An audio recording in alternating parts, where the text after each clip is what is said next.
afternoon, ladies and gentlemen. Welcome to the Institute of World Politics. For those of you who are new to IWP, we are not a think tank. We are an independent graduate school of national security and international affairs. And we offer 5 master's degree programs, including the nation's first master's in strategic intelligence outside the U.S. government. We also offer a doctoral program, which is the first professional doctorate anywhere in the country. We offer 18 certificates of graduate study, and it is also possible to take a single course here without committing to an entire semester's worth of tuition. It is a great pleasure for me to introduce a good friend and colleague in our business who has rendered great service to this country in many different capacities. Chris Hull has had a extraordinary experience working in the Congress, as a legislative assistant in the U.S. Senate, as a press secretary in the House, as a chief of staff for a member of Congress. He has worked in the White House. He has worked on the presidential campaign. He has altogether some 25 years of experience in politics, public policy, and government relations. His doctoral dissertation was voted by the American Political Science Association, do I have that right, as the best one in the nation? It was nominated. It was nominated, okay, but that's still quite something to be amongst those that are considered. Chris is currently a senior fellow at Americans for Intelligence Reform. He is also the president of Issue Management Incorporated, which is a boutique public affairs firm whose work centers on national security.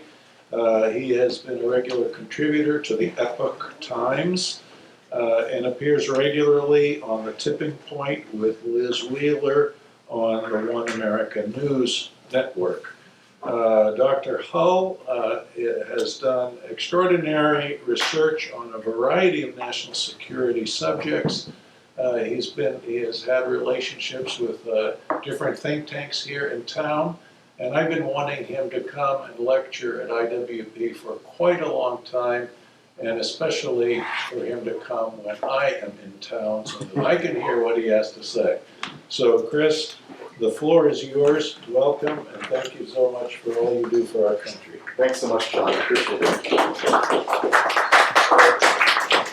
I'm now going to perform the ritual lowering of the microphone here down to the 5'9" level.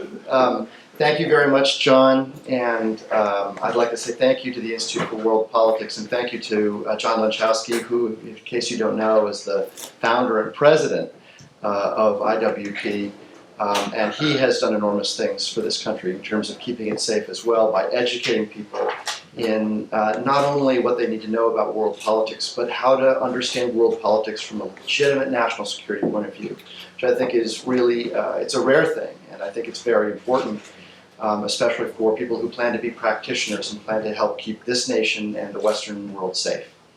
So I appreciate very much your being here for this little talk, and I'd actually like to extend a little note of thanks to my wife, Valeria Kordich Hull, who is here, and my 7-year-old son, Thomas. That's him. And so you have to laugh at all of my jokes so that Thomas thinks that this is super funny and lots of fun. As you can see, it'll be super funny, right? This looks like a very funny presentation. Anyway, thank you all for being here very much, and with that, let's get started. This is what I'm going to talk about. This is really a 2-part lecture on 2 things which we very much hope are completely separate, although you'll see that there are question marks at the end of this. The first is about biased terror data, and I'm going to put this into context of going back into 2009 and understanding the idea that there's no religious rationale for terrorism, the idea that terrorism is actually man-caused disasters, and then the terror database that was created around that time. And I'll go through a number of examples of places where I believe that this terror database is biased, and it appears to me that it is systematically and potentially deliberately biased. And you'll make up your own mind. I'll give you the evidence and the facts, and you'll decide. Then I'm going to talk about Gulf State cash, specifically flowing to academic organizations. This biased terror data comes out of an academic collaboration across multiple schools, and we won't talk about any schools in particular here. The project will stand on its own. The same is true of Gulf State cash. So it is a generalized problem that there is a great deal of foreign money flowing into U.S. academic institutions, one that is increasingly recognized in the United States. It was not recognized, even though it was highlighted for many years. It's being increasingly recognized and acted upon, which is encouraging, but more needs to be done as soon as humanly possible. And I'll go through the facts there to the extent that we know them. And at the end, I'm going to try to talk about what we should do in order to preserve the national security of the United States, and speculate a little bit about, at the very end, about what we need to do with respect to, generally speaking, our relationship between the government and academics. So, with no further ado, let's talk about this. This is an important, I don't want to undersell this, this is an important debate which has taken place over the course of the last, at least since 9/11, and definitely before then, although I don't think that most Americans were really paying much attention before 9/11. So, famously, Barack Obama, the President Barack Obama, and as a candidate, refused to use the term Islamic terrorism.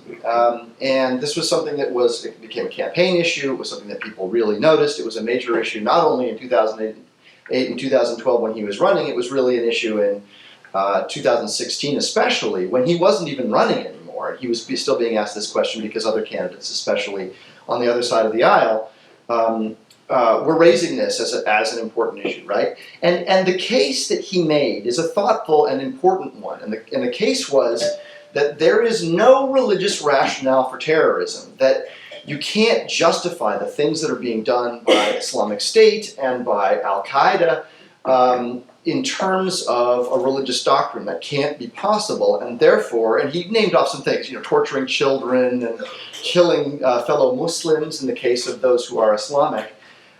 He said that couldn't be justified, and therefore he didn't want to lend it the patina of legitimacy by calling it Islamic terrorism. That was something that was important to him. The counter argument that has been made is that if one studies the religious doctrines in Islam, specifically in Sharia, one can actually locate a lot of these activities that take place. Maybe not all. In fact, probably not all. But so many of them that you would lose this fight with an Islamic scholar, right? This fight puts us on, if you had an Islamic scholar who didn't care one way or the other which way this ended up, you would almost certainly lose this debate if you were Barack Obama and you were sort of putting this before an expert. Now, regardless, there was Barack Obama's cabinet secretary devoted to these things. This is Janet Napolitano. She was the Homeland Security Secretary for Barack Obama. Went a little step farther and wouldn't use the word terrorism. She literally didn't use the word terrorism when she was appearing before Congress for consideration of her nomination.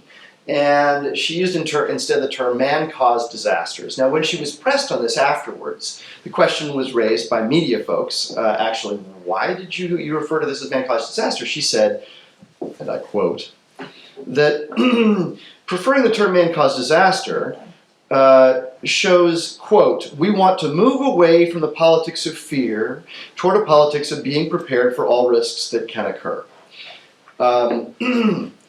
The question is whether that is necessarily preparing us for all risks, which brings us to TEVUS. Has anybody heard this expression, lies, damn lies, and statistics? Anybody?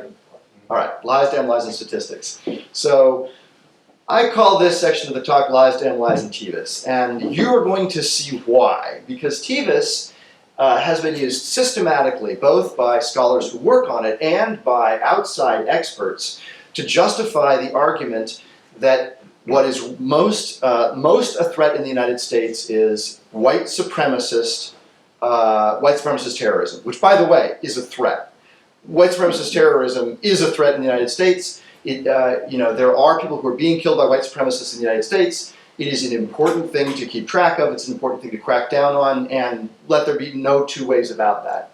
But on a per capita basis, are individuals who are, white Anglo-Saxon males more of a threat? The implication coming out of the database assembled by this various practitioners, it's actually a combination of 4 databases, was yes, that's really where you need to look in terms of what you need to be afraid of.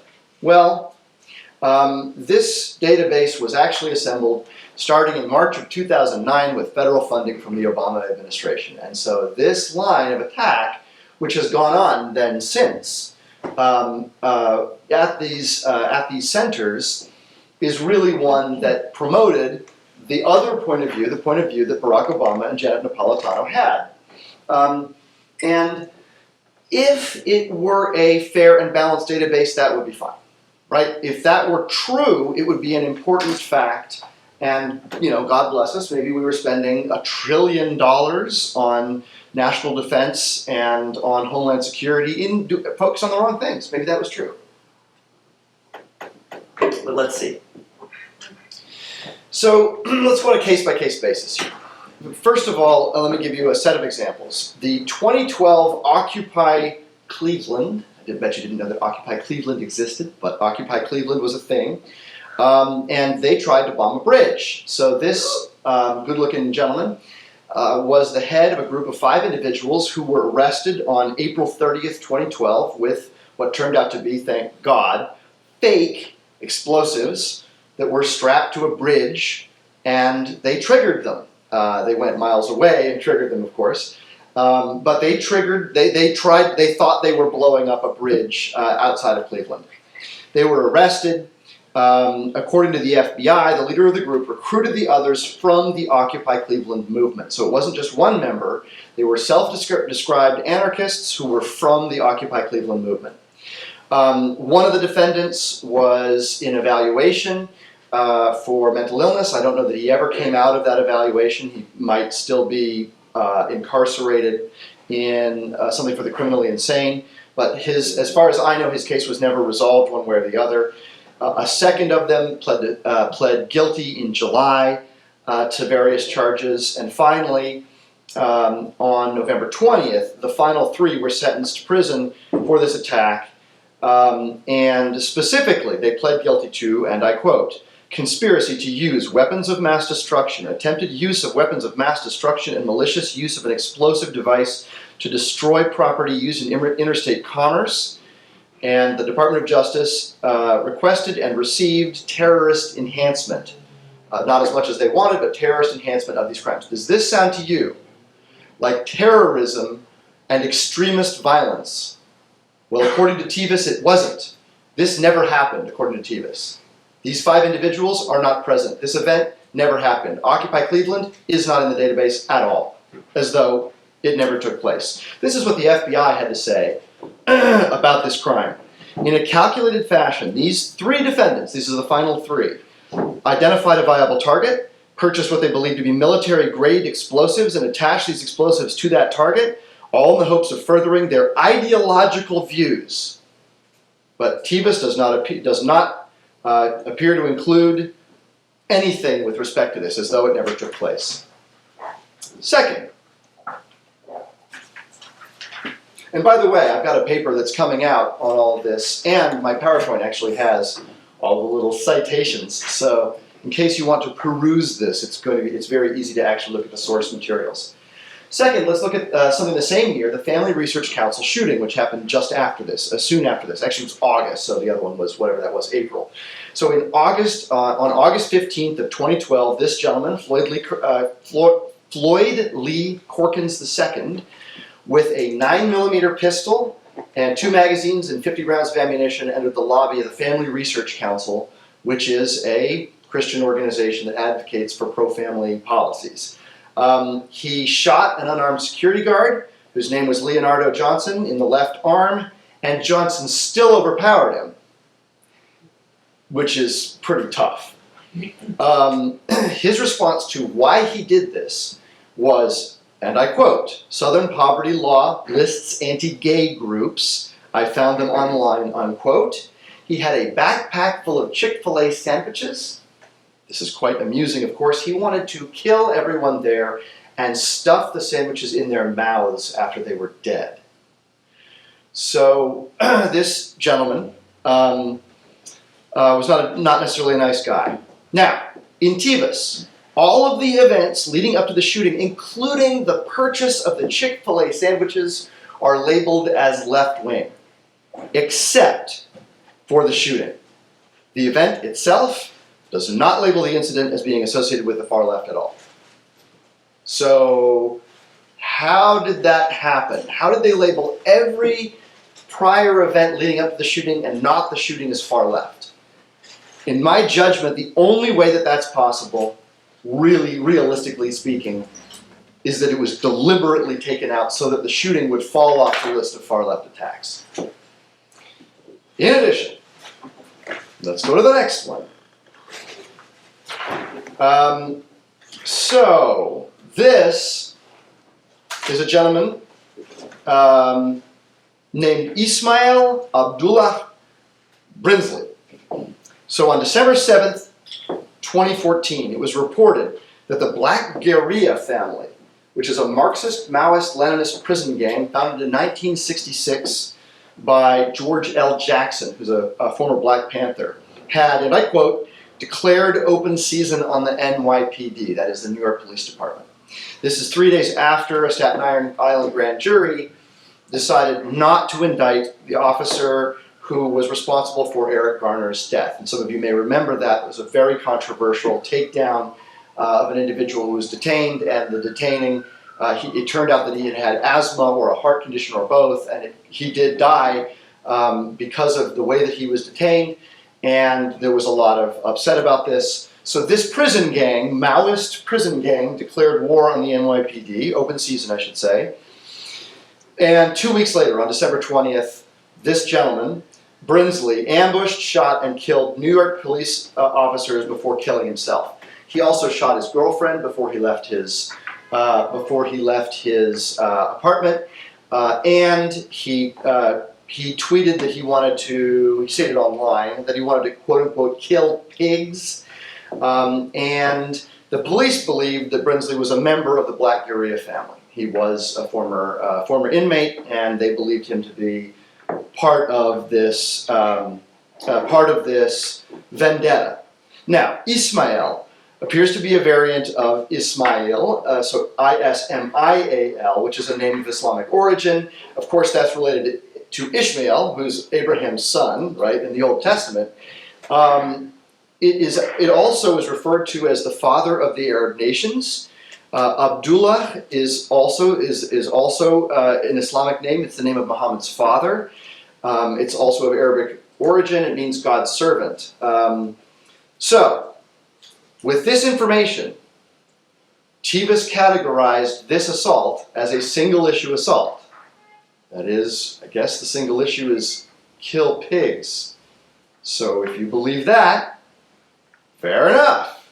My own personal thought here is, given that the police believe that this guy was a member of a Maoist prison gang, which was a black supremacist prison gang, one should probably expect that either black supremacism or far-left ideology, or frankly Islam, would be at least mentioned. It is not in the database. Next, the 2016 Pulse nightclub shooting in Orlando, and I should call this a massacre. This was the worst shooting terrorist attack in the United States in history until Las Vegas. So there were 49 deaths that night. A 50th individual died. So there were 50 deaths associated with this. Las Vegas is the only one, the only shooting in American history which has had more, and it was 58. So this is, I think, still second ranked in American history in terms of mass shootings. This is Omar Mir Sadiq Mateen, the son of an Afghan politician who ran as a supporter of the Taliban. He actually called and told police what his motive was. He said, I am doing this as a servant of Allah. I am doing this for ISIS. I am doing this because the U.S. is fighting Islam over in the Middle East, fighting ISIS. It is my duty to do this. So that's all lovely.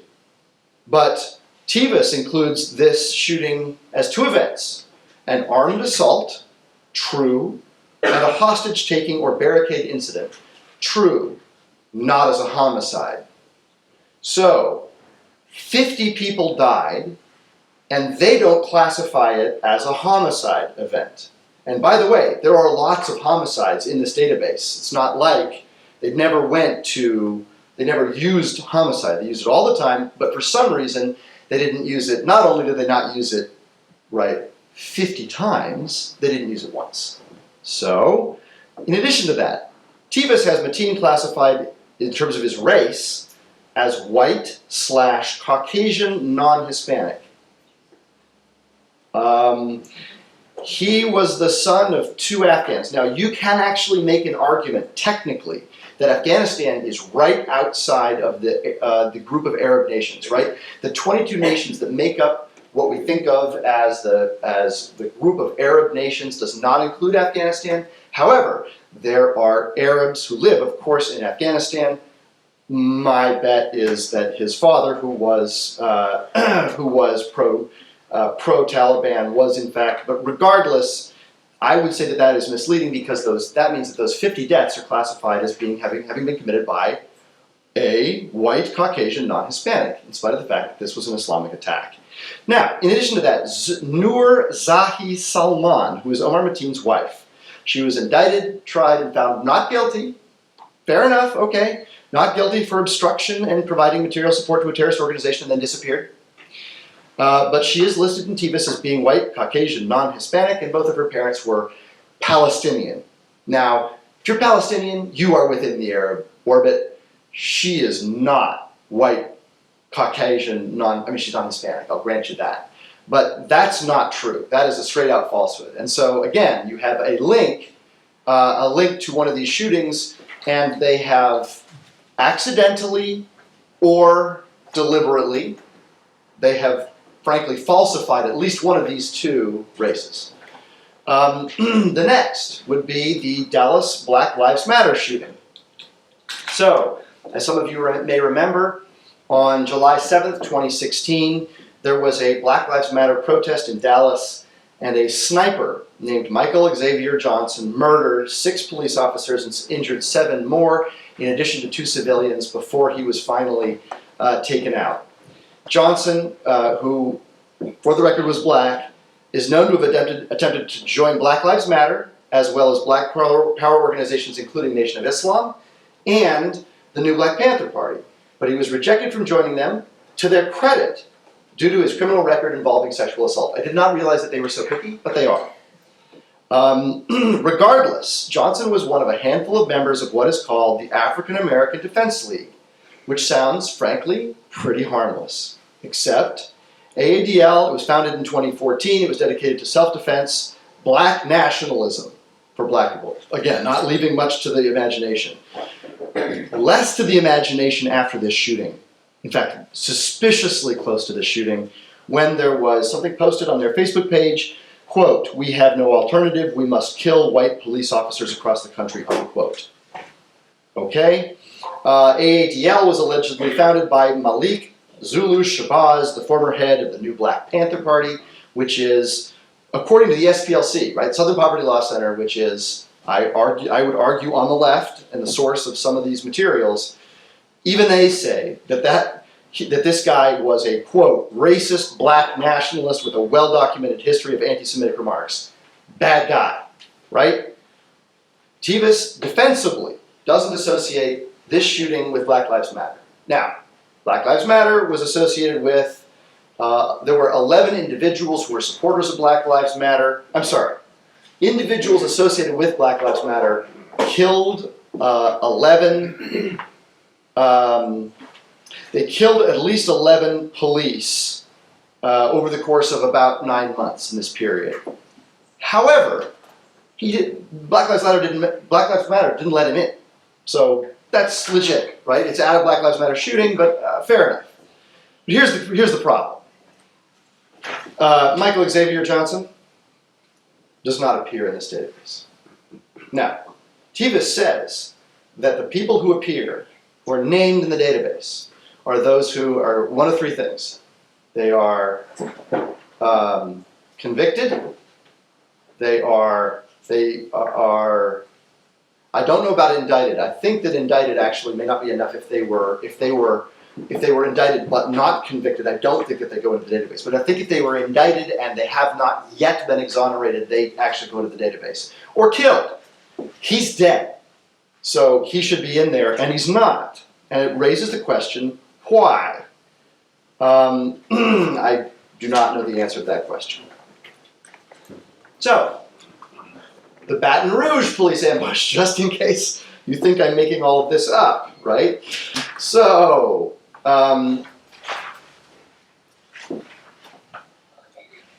day after the Dallas shooting, on July 8th, 2016, a Louisiana man named Gavin Eugene Long tweeted, "The shooter was not white, he was one of us, hashtag my religion is justice," with a picture of Johnson holding up a fist in a Black Power salute. This is a bad sign. 2 days later, Long posted a video on his YouTube channel, which is decorated with humorous photos of frightened white men, discussing how in revolutions, where victims were fighting their oppressors, victory and justice was attained only through bloodshed and violence. His final tweet on July 17th, 2016, in the middle of the night was, "Just because you wake up every morning doesn't mean you're living, and just because you shed your physical body doesn't mean that you're dead." That's arguable, but in any case, at 8:40 a.m. that morning, he showed up looking like this, and he ambushed a set of police officers. He killed 3, he wounded 3 more before he was finally taken out by a SWAT team that had to come out to save the lives of the remaining officers. After the shooting, police found a printout in Arabic with a translation into English of a section of Hadith 318. This is an Islamic, teaching. It reads in part, "If somebody recites it during the day with firm faith in it and dies on that same day, then," the second half of my quote, "will appear before me magically." Or not. Okay. These apparently are out of order. So you're just going to have to wait to find out what, before the evening he will be from the people of paradise. In a video he left behind, he acknowledged he was a member of the Black Power organization Nation of Islam, although he said in the video that he wanted to distance himself from the organization, that they should not be associated with the shooting. That could be to protect the organization, but fair enough. But the definitive report also said that he had submitted paperwork to change his name to something unpronounceable, and it was paperwork printed out from the Washita Nation, which is a Black Power organization, which is known to be a supremacist organization. Multiple experts testified that this individual was in fact a black supremacist, and that is not reflected in TEVUS because Gavin Eugene Long is not in the database at all. He was killed in the shooting, he's dead, doesn't qualify for some reason, I don't know why. I think I do know why, but in case we think that these are exceptions, the research done by my research assistants, so preliminary, is that 41% of the list that is compiled on the Religion of Peace, which is a website that tracks Islamic attacks. I recognize that is a bad joke, but they track them around the world and in the United States. Only 41% of the killings associated with, or the cases associated with the Religion of Peace are actually present in the TEVUS database. So it's 24 cases out of 49, about 40%. Religion and peace is not mainstream media, though, right? Let's just stipulate that's not mainstream, and one could argue that there may be things in there which do not actually constitute, technically, terrorism and extremist violence. They might be mercy killings associated with Sharia law, something like that. So, let's look at the Department of Justice. It's missing 85% of the cases the Department of Justice released saying that they were convictions associated with Islamic terrorism. Only the convictions. They're missing 85% of those over this period of time. It's between 9/11 and the end of 2014. So TEVUS contains only 89 of them, 15% of that list. It gets worse. Of the missing name labels, that is, of names that are missing ideological labels in the database, 94% of the perpetrators were responsible for an act of Islamic terror. That seems like a pretty remarkable coincidence. Unless, of course, Islamic terrorism is overwhelmingly the biggest problem facing the United States. But of course, those who use TEVUS tend to argue the opposite. Regardless, doesn't matter to that. It's missing 96% of the Department of Justice terror ideologies. That is, of the DOJ cases where the cases were actually laid out by the Department of Justice, 96% of them are lacking ideologies, and that's pretty darn suspicious. That's pretty darn suspicious. So, I do not know who was responsible for putting the data in. I do not know who all the people are who worked on this. I have no aspersions to cast at any particular university or any particular scholar. That's a problem. And this appears to me to be biased terror data at least, and potentially, in fact, likely by my lights, deliberately biased terrorism data. And it's an important database that got funding.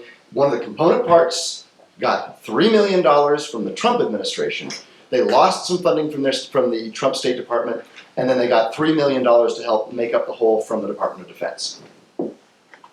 That could be problematic. That's part one. That's the fun part. Just kidding. So, now we're going to talk about Gulf State cash, about money that flows from Gulf states into United States academic institutions, some of which help put this database together. So, at least since 9/11, 3 of these countries, Saudi Arabia, Qatar, and the United Arab Emirates, have pumped billions of dollars into U.S. academic institutions. In fact, right now, they are doing so at a rate that is more than $1 billion a year. This was actually noticed a long time ago. In 2004, a book was written called The Stealth Curriculum, Manipulating America's History Teachers. It was by a woman by the name of Sandra Stotsky, and she saw the way U.S. federal government funds were being used to put on events actually under the auspices of Harvard Center for Middle East Studies that was supposed to be for a national resource center. And in fact, she alleges in this study that it virtually promoted Islam as a religion while sharply criticizing alleged American prejudice against the Muslim world.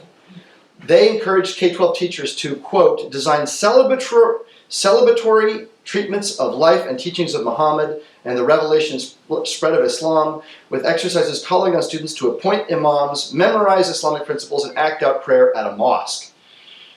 Based on this experience, this first-hand experience, she wrote this and raised questions about whether these Title VI grants, which go to Middle East studies for national security, to help educate American students in national security, whether they should be going to this sort of activity. She said she found that after 9/11, the Saudi government sent U.S. schools thousands of packages of educational material that, for example, attributed the Middle East problems to Western colonization. That is, again, problematic. Next, the next year, there was a 4-part series called Tainted Teachings that was run in the Jewish Telegraphic Agency, JTA, and what they found is that first, Saudi Arabia is paying to influence the teaching of American public school children. Second, US taxpayer is actually a, quote, unwitting accomplice. Third, the materials praise and sometimes promote Islam but criticize Judaism and Christianity. Fourth, they suggest that the Quran, and I quote, synthesizes and perfects earlier revelations, meaning that those ascribed to the Christians and the Jews. Fifth, ironically, what gives credibility to these distorted materials is Title VI of the Higher Education Act. And finally, quote, believing they're importing the wisdom of places like Harvard or sorry, I'm naming names, I shouldn't. They are actually inviting into their schools whole curricula and syllabi developed with the support of Riyadh, the capital of Saudi Arabia. Problematic. Now, for 13 years, nothing was done about this. So this is, 3 years after 9/11, 4 years after 9/11, people were really concerned about this. And then suddenly, they just weren't as concerned, and so it just kept happening at a geometrically increasing rate. So finally, in 2018, Daily Caller checked, and the numbers were really pretty astronomical. So just Qatar, which is the source of arguably most of the funds that support Hamas from the world, Qatar gave $1 billion itself just since 2011. One country, just since 2011. From 2011 to 2016, the Qatar Foundation has awarded a single school contracts worth more than $225 million. One school. It's climbing quickly. From 2014 to 2017, that school received $265 million. So the amount is actually increasing, again, increasing geometrically. This appears to be a problem. And this is not just Qatar, it's actually a whole series of countries, including Saudi Arabia. The number one country that gives funds, number one amount given to US universities by a country. Number one country, Qatar. The number two, Britain. The number three, Saudi Arabia. That could theoretically be a problem. In 2019, the Trump administration, having looked into this, began a serious investigation into foreign money in US colleges. The Department of Education said that they, amid concerns, they have not fully reported their foreign gifts and contracts to the federal government, focused on Saudi Arabia and Qatar, among others. They asked for a bunch of documents. They specifically asked for documents to say, hey, are you guys checking to see whether this stuff actually complies with the law on terrorism? Because if you're taking money that's connected to terrorism, this is foreign support of terrorism, you're actually breaking federal law, criminal statutes. And we have the preliminary report. The preliminary report on February 12th of this year found $6 billion of unidentified, unreported money. So in addition to the money that they were publicly taking from these countries, they found $6 billion more. Now, this has to do with China, but a professor from one of these institutions was indicted on charges that he was lying to the federal government with respect to the funds he was taking from one of these hostile countries. So this has actually come home to roost. It's a very high-profile institution, and people are beginning to risk prison over this. They also announced that there was an expansion into Ivy League universities. I won't name it there. So, just in terms of an attempt to address this, another attempt, I guess.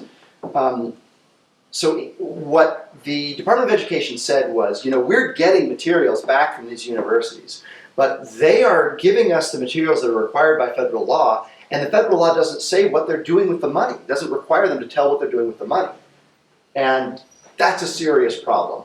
For those who've done research in this space, it becomes very difficult when you've got these giant institutions taking giant amounts of money. It becomes very difficult to track down what specifically they did with that money. And so, thus, this is the first of several bills that one hopes will come out about this. It's a set of senators who are introducing measures to require additional transparency, although this law was being flouted in the first place. Requiring additional transparency, and I am told by reliable sources that a bipartisan bill, this is partisan, a bipartisan bill is in the works by the two chairs of the relevant committee, which is actually going to, as this does not, drill down into what activities did this fund. Specifically, one question would be, did this fund the United States terror database that was being funded at the same time by the Obama administration and now the Trump administration, amusingly enough. So, that's it. The question is, what is to be done about this? And here's what I would argue. First, I think that we need to tell the truth. And the truth is not pretty in some cases, but we can't allow political correctness to dictate the national security policy of the United States. And I believe that there is an impact of politically correct motivations that is causing the warping of this particular terror database financed by the United States and hopefully not cut out. Second, more specifically, I think that we need to reform and or defund TEVUS as an organization, as a specific entity. I think if it's to be reformed, fine, right? Let's update it, let's put in all of the things that actually should be included in it, and then let's see what the numbers show. My sense is that they're going to show something pretty dramatic, and my hope is that by the time that I finish this particular research paper, I'll be actually able to say, here's the number, and show the change in numbers when you actually make these adjustments. We'll see whether that's possible or not. But if not, at least defund the thing, right? At least stop giving US taxpayer money to something that is lying to the American people, arguably, about what's actually going on in the United States in terms of who is in danger, who is a danger with respect to terrorism and extremist violence. And secondly, let's focus resources on fact-based programs. I think it's undeniable. It'd be a good idea for us not to be spending taxpayer money on things that make us feel better, right? By skewing what the truth is. So let's focus resources on long-term, proven folks. There are 3 other centers of excellence that are associated with the Department of Homeland Security about which I have no complaints. Now, maybe I'm wrong, but let's give the money to them. If we have to give people money to track terrorism, let's give it to people who have done so with a legitimate track record where they're fair, at least, they're accurate. Secondly, with respect to Gulf State cash, I mean, one, I think that we should pass the Foreign Influence Transparency Act, to the extent that I can say that in a 501c3 educational institution. I think so, but this entity does not necessarily say so. Secondly, I think that we should pass, if there is in fact a bipartisan bill, and I think that there's going to be, because there's actually bipartisan concern, especially about China. So I think that China is actually going to drive this debate, and I think that's healthy, because China's doing a lot of this, and it's going to catch up some of the Gulf State terrorism, which might actually become a partisan issue for reasons I don't think are legitimate, but are just reality, right? I think China, I think people on both sides of the aisle are actually concerned enough about China that they might drill down into these activities, and they can't just single out only China. So we're going to catch some of this bad stuff that's going on. Finally, we really need to consider whether we should be restricting or banning funds from hostile nations. I mean, in the Second World War, we wouldn't have allowed Germany or Japan to fund, the equivalent of Confucius Institutes, right? Which are the things China's setting up in the United States, where they're monitoring individuals. They're not just, teaching Chinese or promoting their point of view. They're actually monitoring the students from that country. That's a real problem, and my real concern is that something like that is going on in Middle East studies programs across the country. I believe that it is.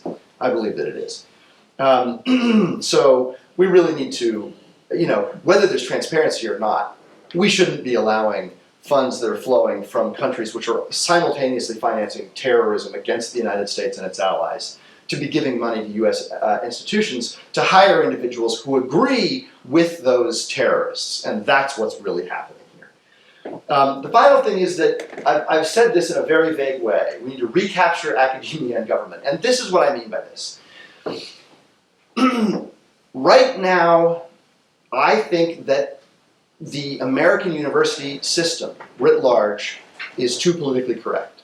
Okay. I think that is a daring statement, but I would tend to make that statement. I think that there is a toxic cocktail of Marx and Mao and Marcuse and Muhammad that is being force-fed to American students, and I think that's wrong, and I think that it should be stopped. I do not believe that American taxpayers should be financing such a thing, regardless of whether the money is coming from the US taxpayer or whether the money is coming from is coming from Gulf states, we should not have that happening in U.S. educational institutions, and it is on an increasingly profound level. Unfortunately, we have some of these same influences inside the United States government. Certainly, the United States government has become a partisan institution. The federal government now, if you look at the breakdowns of contributions, political contributions that are taking place out of the various agencies, what you find is overwhelming majorities for one party. That's not necessarily a problem, except when those entities are acting in partisan ways, which one side would argue that they are. And my sense is that the United States State Department should not have 95% of the contributions to the 26th cycle going to one side of the aisle, even if it's for an understandable reason that there's a former Secretary of State who's running, it's a Democratic administration, 95% is too high. 75% plus under the Trump administration for the Department of Justice is too high. That's a sign, that's really frightening, right? When it's supposed to be full of a bunch of political hacks on the right, and it's still 75% that's going to the other party. There's something wrong in that organization because all of the political hacks are not counterbalancing what's happening inside the rest of the bureaucracy. Just from what we can see, that's not including all of the individuals who aren't contributing anything because they don't want to be found out for what their political operation, their political ideology is. So there's at least a partisan tilt, and I've written a piece about the infiltration that's taken place. There's a half dozen at least, I think a dozen examples of infiltration of the US federal government by actual Islamist forces. You can look it up and see it on American Spectator if you'd like to go through them one by one and click on the links. But that's happening, right? That's happening and it should stop. We're finding people from China that are in our institutions that are being indicted and being frog-marched out. And unfortunately, we have had the same thing happen with respect to Gulf states and with respect to terrorism. It shouldn't be happening. And we need a better grip. The Americans who care about national security, Republicans and Democrats, need a better grip on both academics, and I think we're seeing this right now in the presidential race. Don't want to get too political, but in the presidential race, you see mainstream Democrats very concerned about what's happening. It is absolutely predictable that what is going on in this presidential race would take place if you have an educational infrastructure that is financing extreme views, that is teaching extreme views. That would be very understandable. The same thing is true in the US government. We at least need to have nonpartisan, non-political intelligence services that are acting in a way which is above reproach. So, with that, I appreciate very much your attention, and I'm happy to take any questions that you may have. Thank you so much.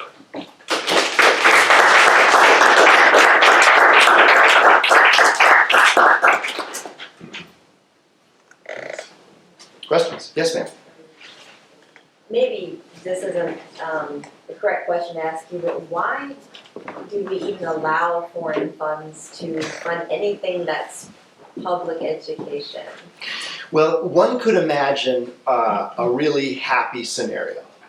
Imagine that the United Kingdom wants to give money to the U.S. to create a center for the transatlantic studies, where the U.S. puts in half and the U.K. puts in half, and they agree on what it's going to be for, and then we help fund an institution there, they help fund an education institution here, they have academic exchanges, students go back and forth, we learn about those countries, tra-la, everything is happy, right? You could even imagine that money coming from China or Qatar would be okay if they were financing an engineering school, and it was petro-engineering. And there's a lot of that, right? A lot of this money is, going to petro-engineering, which is, that you could argue that that's okay. That's not such a big problem. The challenge arises when you can't tell what the money's going to. And so that's got to get solved first. And it's pretty clear that the Middle East Studies programs across the country, the amount of research on how horrifying these places are in terms of the things that people say, the anti-Semitism there, the support for radicalism there.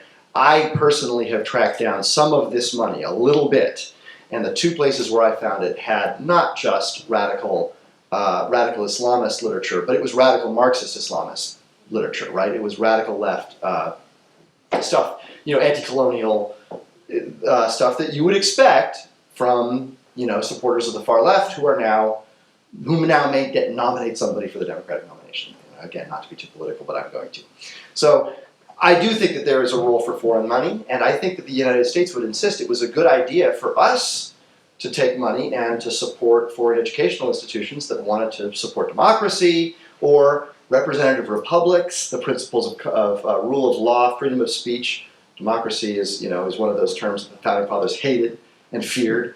But regardless, some idea of pluralism and the rule of law and constitutionality, that would be to our benefit to help nurture that overseas. So I think that there is a role for foreign resources. I just think that there is some chunk here which is terrifying. Yes. Do you want to follow up, ma'am? You wanted to? Well, if you don't mind, I mean, No, I don't mind. what I would call that, even with us doing that overseas, is special operations and propaganda. I mean, basically saying this is what we believe. I mean, this is certainly republicanism is the best thing for me by all means, but it is not what anybody else or what other people may want within their countries. So, I mean, just keeping that in mind, that that's what we're doing. We are, putting our propaganda in other people's countries, and they're doing that to us. I mean, reality has to come in at some point, right, and say that this is what's happening. It's the same thing with the foreign money coming into the mosques. I mean, if we wouldn't permit foreign money to come into any religious institution in the United States, we would see just a collapse in a good deal of things. Yes.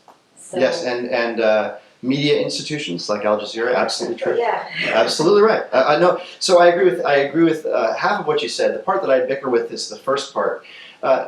So if it is propaganda or special operations, I say I'm for it because, I think at some point we need to recognize that the United States is the greatest country on the face of the planet by a very large number of measures, and that the reason that it is because of its ideas, and therefore the spread of those ideas is positive, not just for us, but for the rest of the world.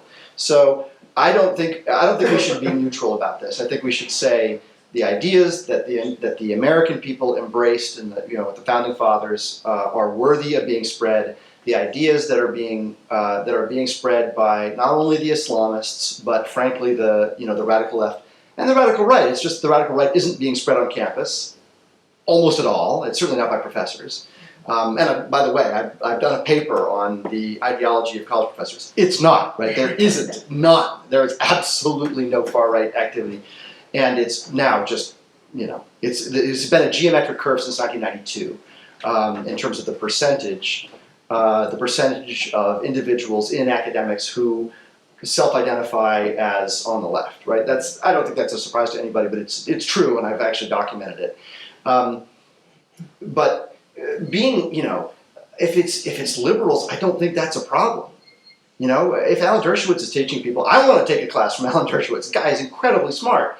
It's not liberals, those who disagree on public policy issues. It's leftists, people who disagree with the Constitution. They disagree with freedom of speech. They want to shut people down. They want to actually, there's a database that was just released. I saw it in my email this morning by Pippa Norris of Harvard. And one of the books that Pippa Norris has recently, that she is famous for having written, is one that found that like 43% of Americans say we should have this is before Trump, it's 2012-ish, we should have a strong leader who doesn't have to bother with Congress and the media, Congress and elections. That's scary, right? And so she's saying this is the authoritarian mindset. It's growing around the world. She's looking at it around the world. The problem with that is that she didn't break it down by left and right. And I've seen when they do, there is a problem on the right. There's no question about it. And we need to address it. The problem is 100 times the size on the left. It's really frightening. It's a giant segment, at least within academics. It's increasingly within the young people. Although it has peaked and is actually coming back down after millenniums. Millenniums might have been peak left. And when I say that, I should say peak leftist. Anyway, but thank you for your thought. And sir, I'm sorry for the delay. Did you have a... Yeah, thank you. It's not a stretch for me to believe that the database is inadequate. Yeah. But the case as laid out doesn't prove to me that white nationalism isn't the problem. Because the way the data was presented, we can't conclude that. And all we need is 3 figures for you to figure out the truth. Mhm. What's the total number in the database? What's the total number of white national incidents? What's the number of the things that you think are missing? Mhm. That will tell us whether this is enough to move the data. And the Yeah. second thing, one other thing is that I'm just surprised, I understand why Obama's the easy, it's easy to kick Obama for this. But the FBI diddling the data has been going on long before Obama. Mhm. Particularly when it concerns The what data? diddling the data, the terrorism. Oh. This is a long problem, Yeah. particularly against Jewish numbers. Yeah. In 2002, the LAX El Al shooting was mischaracterized, as was the Washington State 2006 incident, and I'm sure I go back and find much more. So this isn't an Obama thing. Mhm. This is much deeper than that. You make 2 fair points. So I don't have the numbers that you're talking about, but I am compiling them. The point that I was trying to make so far, the point that I think that I'm able to make so far, is that they are they are leaving out substantial amounts of information, which appears to be systematic, right? But your point is well taken that doesn't say that white supremacism isn't a problem, because I don't believe white supremacism isn't a problem. I think it is a problem. In fact, I think that we've had a number of shootings. The number of shootings in synagogues and that are by those on the radical right, the anti-Semitic right, that's rising, and it's very dangerous. And I think that that's a thing. This actually, this database stops at the end of 2016 or 17, and so it doesn't reflect some of that new motion. I'm actually working. That's one of the things that I work on. So I'm actually, one of the things that I'm doing is working on fighting anti-Semitism, and the ways in which this Gulf state money is actually driving up anti-Semitism on college campuses. And one of the problems that I see is that as the radical left gets more and more polarized on the issues of not just Israel, not just the current government, but the right to exist of Israel, that's a problem. Because, in my judgment, that's a problem because if you say Israel doesn't have a right to exist, it's a genocidal thought. That's the reality. Is if you're going, some of the people who are not regarded as, who don't regard themselves as anti-Semites or say they're not anti-Semites, who just want to push Israel into the sea, you just can't get there without mass slaughter. And I think that's part of the equation.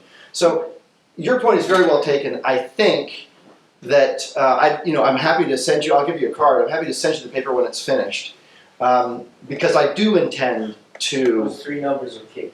Yeah, I agree. And because these figures, let me just go back to these. Because these figures are preliminary, the ones that, oops, well, that's preliminary. So because these figures are preliminary, this stuff is all vetted, and then these overall figures are preliminary. They're from my research assistants, right? So I still need to actually grind through each of those individual cases to make sure each of those things is correct before I'm You can comfortable. assume it's correct. You don't know the sample size. That's the problem. Sample size? Yeah, 41% of 5 cases, which you presented, or 41% of 200 cases. Sure. So TEVUS is missing 24 cases out of 59, which is 40% of the cases. In this one, 85. Of the Department of Justice's list of 580 individuals convicted of terrorism or terror-related charges between 9/11 and 2014, TEVUS contains only 89, 50% of the list. The 68 names that don't have an ideological label, 64 have been convicted of crimes. But again, it's the total, how many names don't have an ideological label is the key. 68. 68, and how it's in the total database? 1,000? How many? There are 1,100 Islamic events in the database, give or take, right? Islamic, just Islamic. That number sticks in my head. I've actually got it in the paper, and so I could look it up. You see my point, though? Yeah, I do. I do. And that's actually, if you look carefully, I've actually tried to do this so that it's 4 different percentages. The missing, it's missing, if you take a list of just the killings, it's missing 41% of them. If you take a list of just the convictions, it's missing 85%. If of the names that are missing labels, 94% are Islamic, and of the DOJ terror cases, 96 of them are missing ideologies. 96% are missing ideologies. So I'm looking at it from 4 different ways, but your point's still well taken. That's what I want. I want to be able to adjust the numbers and say, the numbers the way that they are, white supremacism is X%. The numbers, once you adjust them, it's Y%. Yes, sir. This will be the last question. White supremacist is a relatively new term. Yes. I hardly heard it mentioned before 2000. I can safely say that it was not talked about. Mm-hmm. To what extent is white supremacism a reaction against an aggressive Islam expansionist policies? I'd say partially. I think that you can actually look in the manifestos of the individuals who have committed these horrible acts and find out a partial answer to that question. The partial answer is yes.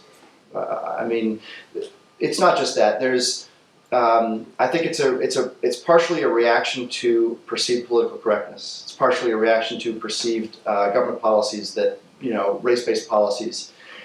Some of these, one of the shooters, the shooter in Texas, the recent shooter in Texas who was labeled a white supremacist was actually an anti-corporate, so he was definitely a nationalist, definitely a racist slime bag, but also a global warming fanatic. I mean, since he killed people, we can call him a fanatic. He was killing people in part because of corporate, the fact that corporations were not, subscribing to his views with respect to the climate. So, this stuff is kind of getting mixed up, and some of these guys are just crazy. Not the ones that I'm highlighting necessarily, but some of these guys are just crazy. Your point on white supremacism more generally is very well taken. And some of these people are linked to actual Nazism or neo-Nazis, and that's something that obviously has been around a long time, as we all know. And some of these individuals are actually linked to movements that are associated with something much older, like neo-Nordic stuff, right? So they're blood and soil people, but they precede, some of Nazism, as I understand it, was based on these Nordic tribes' views of the way that blood and soil worked. And so they're basically hearkening back to the time of the Vikings. And so some of their references go back there. They're pre-Christian, they're pagan, they're anti-Christian, they're definitely anti-Jewish, they're very explicitly anti-Jewish, anti-Semitic.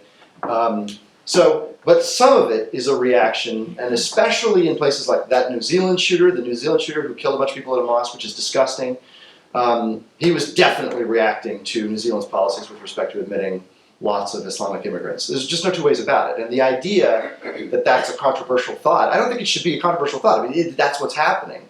So, and I know that our time is short, but there's a literature that's around what's called the ethno-linguistic fractionalization, or religio-ethno-linguistic fractionalization, which is otherwise characterized as diversity, right? Religio-ethno-linguistic fractionalization, or ELF, or RELF, is something that's been studied since at least the 80s, I think back into the 70s, and there's a very well-established literature about it.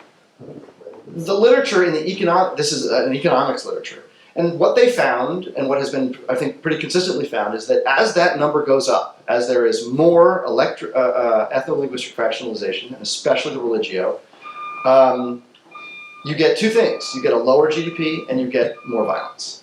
And that's what has been associated with these things. So the US is a great success story in how you build a system that allows people to express themselves politically and have very little of this sort of violence. But that the truth is that we weren't a very diverse country until much more recently on an actual percentage basis. We weren't very diverse. So those who are trying to increase diversity should understand that there is there's another part of that, right? That statistically speaking, you are going to have people who react negatively to it, who are bad people, and are going to take people's lives on both sides, right? Both sides of those fractionalizations. So that's bad, but it's true. And so your point is well taken. And yes, basically, the theory is anywhere that you introduce different religions, different cultures, you're going to get conflict. Hopefully, it is mitigated by a good political system, like the one that we have, to make so that the conflict is sublimated into politics as opposed to expressing itself in violence, which is what we're trying to avoid, generally speaking. I always say, we're not always trying to avoid violence, because when violence is visited upon us, we want lots of violence visited upon those who wreak it upon us, just for the record, right? But in a legal way. Sorry, what? Except when we don't, because we never went after Saudi Arabia for 9/11, and they truly are the ones responsible for it. So There's a strong case to be made that Saudis were intensely involved, and I wrote a study of those pages when they came out of the 9/11 stuff. It was, it's a yes. My understanding is that there was a phone call from Dick Cheney to somebody high up in Saudi Arabia within 24 hours that said, "We're invading somewhere. You are about to decide whether it's going to be you or not. This is what we want from you." and they sold us out. The Well, what did families. they? The families, they sold them out at that moment when that phone call and that decision was made. They sold us out on ever knowing the truth, on ever having accountability or justice for the murder of 3,000 people. There was I tend to agree with you. The truth is, I tend to agree with you. The argument that Cheney would make if he was here is that what he extracted from them was a lot of cooperation over the course of the years since that has saved American lives. Didn't you have to BS on that one? Maybe, I mean, I don't know. I mean, that's the line that they give us now. Right. Right? And, Appease us. that's what they believed. To Yeah. appease us. Yes. But it's really not the case, because they have not done a good enough job to protect us, or we wouldn't have had San Bernardino, and we wouldn't have had Pulse, and we wouldn't have had Boston Massacre.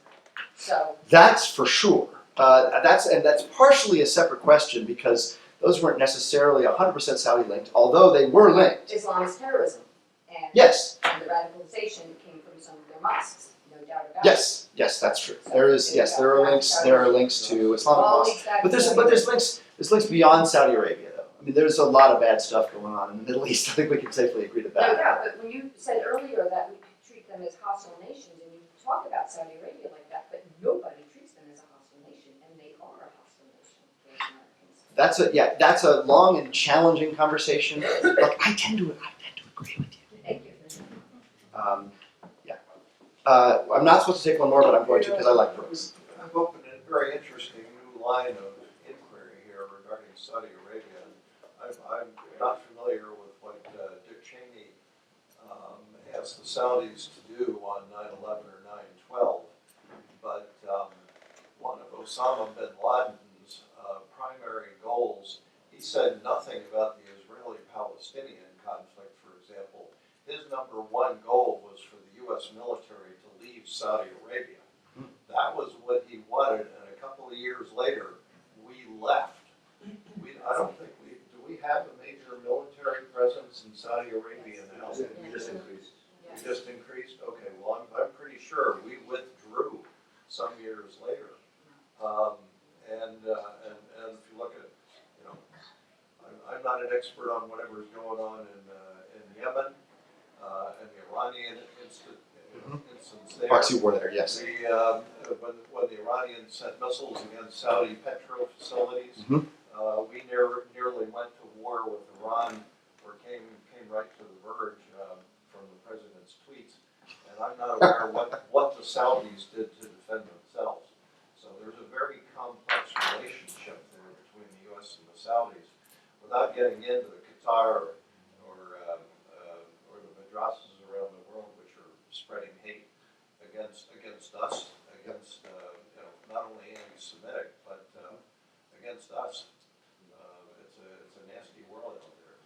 It's a nasty world out there, and we should protect ourselves. And just to sum up, I'm glad to be at IWP, a place which is teaching people how to protect America and the West. So Thank you very much for having me here. I really appreciate it. God bless you. God bless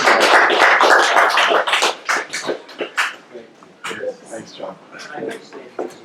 Thank you, Dr. Hall, and ladies and gentlemen, I just wanted you to be aware that in contrast with many institutions here in Washington, the Institute of World Politics does not take either Chinese or military money. I want to welcome you all back here in the future to our many events.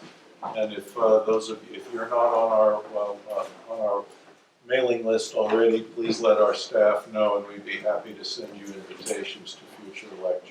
Thanks again, and have a good afternoon.